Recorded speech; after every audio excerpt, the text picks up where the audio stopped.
Hola a todos, ¿cómo están? Estamos en la semana 16, día 2. Hoy es martes de español. Y como decía ayer, lo que vamos a estar haciendo durante esta semana es estudiando composición. Y lo vamos a hacer a través de elegir fotogramas de películas favoritas mías. Pero además de ser mis películas favoritas, lo importante es que cada una de ellas durante la semana va a tener una dimensión específica. Entonces vamos a ver cómo la elección de esas dimensiones, de esa proporción, afecta la manera como se está narrando la historia. Y esta es una manera súper eficaz de poder estudiar composición. Entonces vamos a ver qué hacemos hoy. ¡Chao! Bueno, comenzamos. Como les decía ayer, esta semana vamos a hacer ejercicios que giran en torno a la composición. Pero no vamos a hacer ejercicios como los que uno encuentra tradicionalmente en libros que son libros fantásticos que enseñan a componer, como el de Andrew Loomis, por ejemplo, o el de Harold Speed.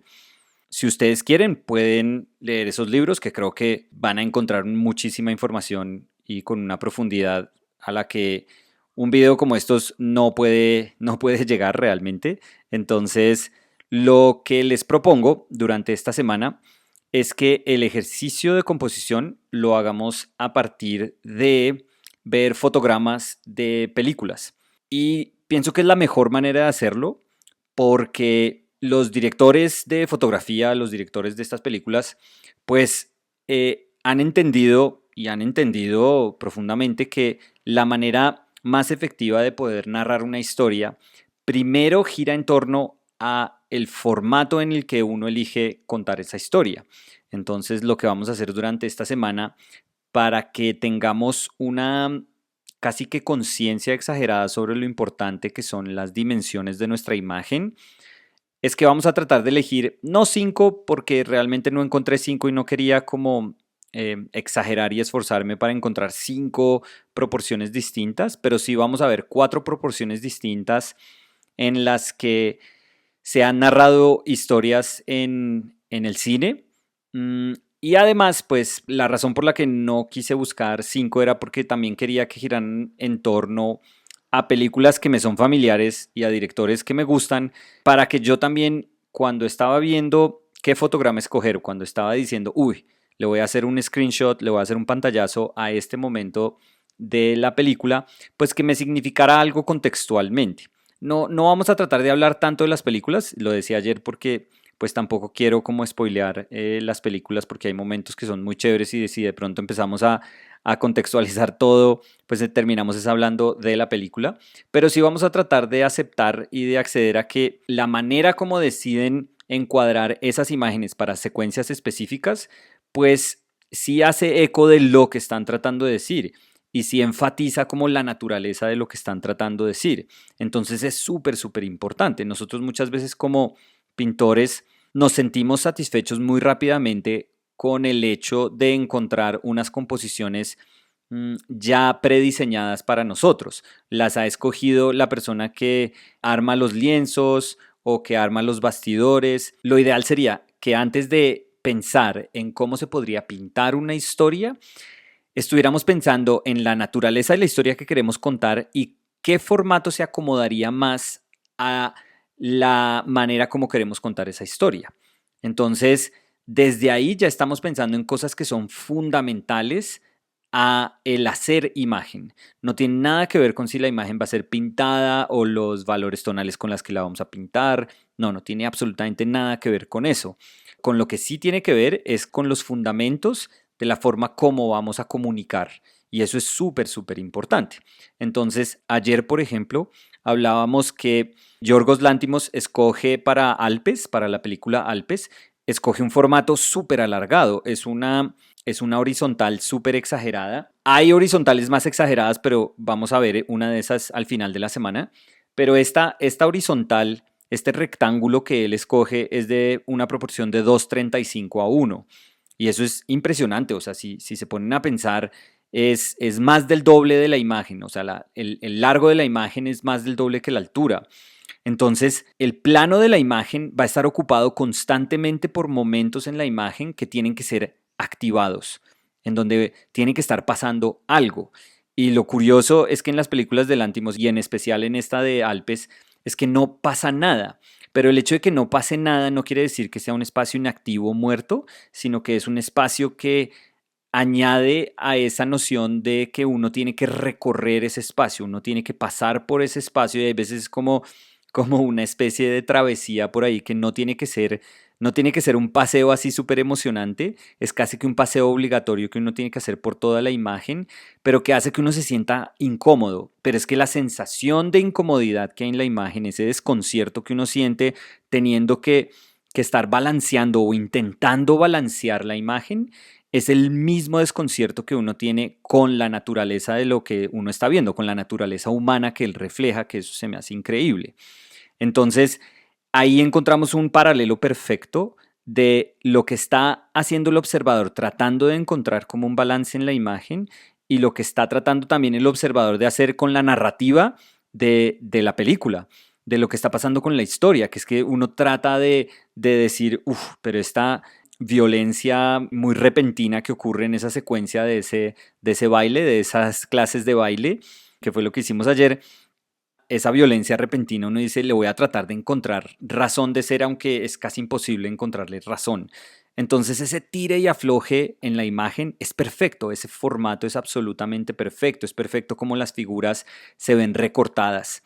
Entonces ayer tratábamos de ser conscientes muy rápidamente que una imagen que está en constante movimiento, además, por eso también elegí esa secuencia del baile, una imagen que es súper caótica, que tiene un flujo constante, mmm, nos ayuda muchísimo a sentir que sí nos plantamos en distintos estadios de la imagen, pero que también la imagen nos obliga a estar en constante movimiento.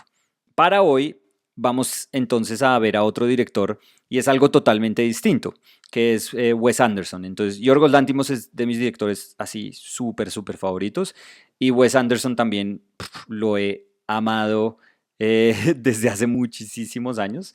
Y la verdad, podía haber escogido cualquier película de Wes Anderson porque muchas de ellas tienen una estética que hace pues que uno lo reconozca a él inmediatamente, pero la primera película que escogí de él fue Moonrise Kingdom.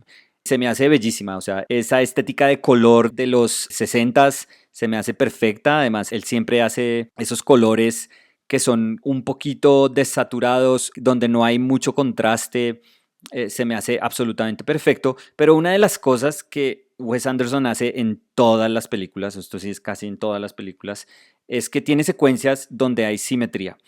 Y la simetría yo creo que la utiliza de una manera increíble porque no es la manera como se utiliza tradicionalmente la simetría en la imagen y en particular en la imagen pictórica. Porque en la pintura la simetría siempre ha sido atada a la divinidad, siempre es la perfección. El hecho de que la imagen tenga un eje y está partida en dos hemisferios y esos dos hemisferios entienden que su función es tener balance, pues hace que uno entienda que eso pertenece a algo divino, eso no pertenece a algo terrenal. Esa noción divina, yo creo que Wes Anderson la utiliza magistralmente y hace que uno sienta que hay un momento de orden y él es lo más pulcro en diseñar ese orden, porque es que las imágenes que él construye casi que son sobrediseñadas en el sentido en que cada uno de esos elementos está exactamente en el sitio que debe estar, porque el esfuerzo por hacer una imagen simétrica es incluso muchísimo mayor al de tratar de transmitir algo con naturalidad. No se siente natural, ese universo se siente como construido, se siente totalmente artificial cuando uno se da cuenta que está presentado a uno como observador con una simetría. Entonces uno lo siente ajeno, pero uno lo siente al mismo tiempo como divino, como una perfección a la que uno quiere acceder. Pero él siempre tiene un momento de simetría que está sucedido por algo que rompe esa simetría. Y eso es lo que a mí se me hace increíble. Para este ejercicio pensé que era fantástico, pues de todos esos momentos a los que tengo acceso, pues escogí Moonrise Kingdom por la relación que siempre hay en los personajes de él, que uno además siempre pensaría que son personajes que en otras películas no serían muy cool, o sea, serían unos personajes así súper perdedores, pero él logra presentar unos personajes así que son tan extraños como héroes de la película y uno termina adorándolos. Entonces, este es el personaje principal, este es uno de los personajes principales de la película y él está chequeando cómo está yendo la presentación. Entonces está yendo a todos estos espacios y me encantó porque utiliza algo que de nuevo es muy muy tradicional en la pintura específicamente, que es la fuga, que es tener ese punto de fuga en el centro. Y eso nosotros, si nos ponemos a pensar, eso lo hemos visto durante casi toda la historia de la pintura tradicional. Y donde tiene más prevalencia es en el Renacimiento, por ejemplo. Si se ponen a ver lo que es la Última Cena de Da Vinci, si se ponen a ver lo que son los frescos de Rafael que están en el Vaticano, todas esas pinturas tienen una fuga y es una fuga que normalmente está apuntando hacia Jesús o hacia un acto en el que está la Virgen o en el que está un ángel comunicando algo, pero siempre esas líneas de perspectiva le están diciendo a uno, entre a la imagen y con lo que usted se va a encontrar es con ese momento divino. Eso hace Wes Anderson constantemente. Siempre tiene elementos a los lados de la imagen que están fugándose hacia el centro. Entonces el punto de fuga siempre va a ser un momento donde nos está pidiendo que nuestra atención aterrice. Y yo mencionaba esto y creo que es algo que es muy importante. Y es que nosotros nos acostumbramos a que las decisiones compositivas no las tomamos nosotros, sino que las toman otras personas por nosotros.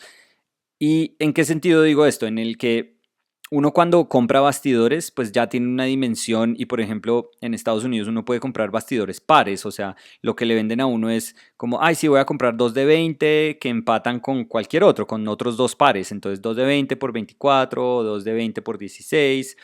Y cuando uno va a una tienda, siempre hay unos tamaños estándares. Y uno se empieza a acostumbrar a que esa es la manera de hacer imágenes. Que yo encuentro una decisión que alguien más tomó por mí y yo me acomodo. Pero nosotros tenemos que acostumbrarnos a que nosotros podemos dirigir esas variables desde el comienzo y que no le tenemos que tener susto a querer dirigir esas variables desde el comienzo. Esa es una responsabilidad que cae sobre nuestros hombros cuando nos entendemos como una persona que en últimas quiere contar una historia, quiere narrar una historia. Entonces muchas veces la gente dice, no, pero es que aprender composición es súper difícil. Pero no, si uno quiere aprender composición, lo que les dije, o sea, si ustedes ven a Andrew Loomis, van a entender composición en el sentido de poder narrar imágenes efectivamente, con un grado de efectividad. Y además, ese tipo de composición que se enseña es el que ha estado construido con base en siglos de personas que han hecho imágenes. Esto no es algo que se inventa uno, estos son siglos y siglos de haber recogido información y de entender, esto funciona. Pero hoy en día, y esto es como la parte más importante, nosotros no deberíamos estar sujetos a algo que funciona y ver cómo acomodamos nuestra historia a algo que funciona. Nosotros deberíamos es querer contar nuestra historia y ver qué formatos y qué proporciones pueden acomodarse a ese tono que tiene nuestra historia.